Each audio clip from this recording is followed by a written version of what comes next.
అందరికీ నమస్కారం. అఖండ ఆ సినిమా క్రియేట్ చేసిన సెన్సేషన్ గురించి మనం కొత్తగా చెప్పుకోవాల్సిందేముంది?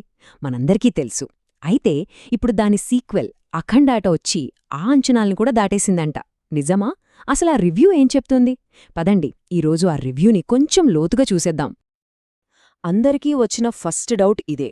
అఖండ క్యారెక్టరే ఆల్రెడీ ఒక గాడ్ లైక్ ఫిగర్ కదా, మరి దాన్ని మించి ఇంకేం చూపిస్తారు? ఆడియన్స్ను ఇంకా ఎలా ఎగ్జైట్ చేస్తారు? డైరెక్టర్కిది పెద్ద సవాలే మరి. సరే, ఇంత పెద్ద ఛాలెంజ్ని బోయపాటి ఎలా తీసుకున్నాడు? ఆయన స్ట్రాటజీ ఏంటి? ఓసారి చూద్దాం. చూశారా, డైరెక్టర్ బోయపాటి శ్రీను చెప్పిన ఈ ఒక్క మాట చాలు ఆయన కాన్ఫిడెన్స్ ఏ రేంజ్లో ఉందో అర్థం చేసుకోటానికి. ఆయన ఏదో కథ చెప్పడానికి రాలేదు, ఒక ఎక్స్పీరియన్స్ ఇవ్వడానికి రెడీ అయ్యాడన్నమాట. సో ఆ బోయపాటి మ్యాజిక్ ఏంటి? అసలు ఆ బిల్డప్ ఎలా ప్లాన్ చేశారో చూద్దాం. బోయపాటిది ఒక సింపుల్ కానీ powerful 3 step strategy. First step, అఖండను అసలు చూపించలేదు, కంప్లీట్గా దాచేశాడు, సస్పెన్స్ పీక్స్కి తీసుకెళ్లాడనమాట. ఇక సెకండ్ స్టెప్, మెయిన్ కోర్స్కి ముందు సైడ్ డిష్లు సర్వ్ చేసినట్టు కథకు చావాల్సిన సెటప్స్, చిన్న చిన్న సబ్ ప్లాట్స్ని మెల్లగా పరిచయం చేశాడు. ఫైనల్గా థర్డ్ స్టెప్, కరెక్ట్ టైంలో అంటే ఇంటర్వెల్ బ్యాంక్కి అఖండను దించేశాడు. ఇంకేముంది, ఇంపాక్ట్ మామూలుగా ఉండదు. అవును, రివ్యూ కూడా ఇదే చెప్తోంది. ఇంటర్వెల్లో అఖండ ఎప్పుడైతే ల్యాండ్ అయ్యాడో అప్పుడే అసలు సినిమా స్టార్ట్ అయింది. ఫస్ట్ హాఫ్ అంతా జస్ట్ వెయిటింగ్. ఇంటర్వెల్ తర్వాతనుంచి అసలైన మాస్ జాతర మొదలైంది.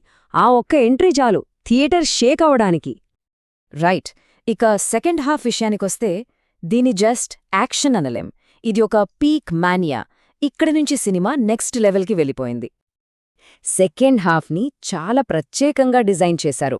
ఎలాగంటే ప్రతి ఫైట్ సీక్వెన్స్లో ఏదో ఒక యున్నీక్ స్టైల్ ఉంటుంది, రిపీట్ చేసినట్టే ఉండదు. దీనికి తోడు సినిమా మొత్తం సనాతన ధర్మం అనే కోర్ పాయింట్ చుట్టూ తిరుగుతుంది. ఇక ఇంటెన్సిటీ విషయానికొస్తే ప్రతి సీన్ దానికి ముందున్న సీన్ని మించిపోయేలా, ఎలివేషన్ తర్వాత ఎలివేషన్ అన్నట్టుగా ఉంటుంది. పీక్ పీక్ పీక్ మాస్మేనియా అంటే ఇదే. ముఖ్యంగా ఆ హనుమాన్ ఫైట్ గురించి చెప్పాలి. రివ్యూ ప్రకారం అది ఫైట్ కాదంట, ఒక పూనకం. మాస్ సినిమా పిచ్చికి అసలైన పరాకాష్ట అంటే అదే అని అంటున్నారు. స్క్రీన్ మీద ఒక్క విధ్వంసం సృష్టించారంతే. డైరెక్టర్ గోల్ అఖండాని మ్యాచ్ చేయడం కాదు, దాన్ని యాంప్లిఫై చేయడం. ఎంతలా? ఏకంగా 100x అంటే 100 రెట్లు ఎక్కువ. మరి క్లైమాక్స్లో ఈ టార్గెట్ని రీచ్ అయ్యారా? రివ్యూ ఏం చెప్తోందంటే 100x కాదు, 200% రీచ్ అయ్యారని. అయితే ఈ సినిమా సక్సెస్ వెనుక డైరెక్టర్, హీరో మాత్రమే లేరు. వాళ్లతో పాటు ఇంకొంతమంది సైలెంట్ హీరోసున్నారు. వాళ్ళెవరో చూద్దాం. నేను పూజారిలా చేశాను ఈ BGM. Music director Thaman pre release ఈవెంట్లో ఈ మాట అన్నప్పుడు చాలామంది అతిశయోక్తి అనుకున్నారు. కాని సినిమా చూశాక అర్థమైంది, అది అక్షరాల నిజం. ఆయన బీజిఎం కేవలం సీన్స్కి సపోర్ట్ ఇవ్వలేదు, ఆల్రెడీ పీక్స్లో ఉన్న ఎలివేషన్స్ని ఇంకా పైకి లేపింది. సీట్లో కూర్చున్న మనకే గూస్ బంప్స్ తెప్పించింది. సో ఇది ఒక విన్నింగ్ కాంబినేషన్ అనమాట. ఒకవైపు బోయపాటి సీన్స్ని బ్లాస్ట్ చేస్తుంటే మరోవైపు తమన్ వాటిని టర్బోచార్జ్ చేశాడు. ఇక బాలయ్య బాబు గురించి చెప్పాలంటే వీళ్ళిద్దరు అంచనాల్ని కూడా మించిపోయారు. ఇది కదా పర్ఫెక్ట్ టీంవర్క్ అంటే.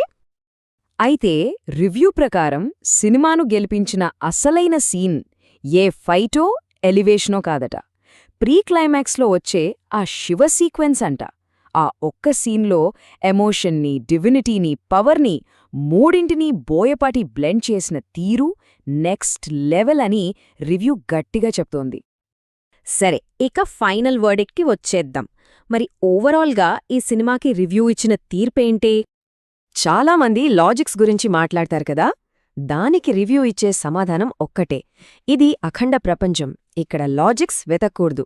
ఆడియన్స్ ఏ ఎక్స్పెక్ట్ చేస్తారో అది ఇవ్వడమే కాదు, దానికన్నా 10 రెట్లు ఎక్కువ ఇస్తుంది సినిమా. ఈ నంబర్స్ చూస్తే వాళ్ళ ట్రాక్ రికార్డ్ ఏంటో తెలిసిపోతుంది.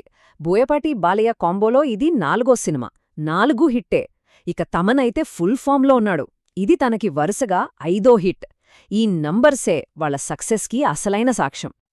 ఫైనల్గా చెప్పాలంటే రివ్యూ ప్రకారం ఇది కేవలం ఒక సినిమా కాదు, ఇది స్క్రీన్ మీద జరిగిన ఒక అఖండ తాండవం. ఆ ఒక్క మాట చాలు ఈ సినిమా ఎసెన్స్ని మొత్తం చెప్పడానికి.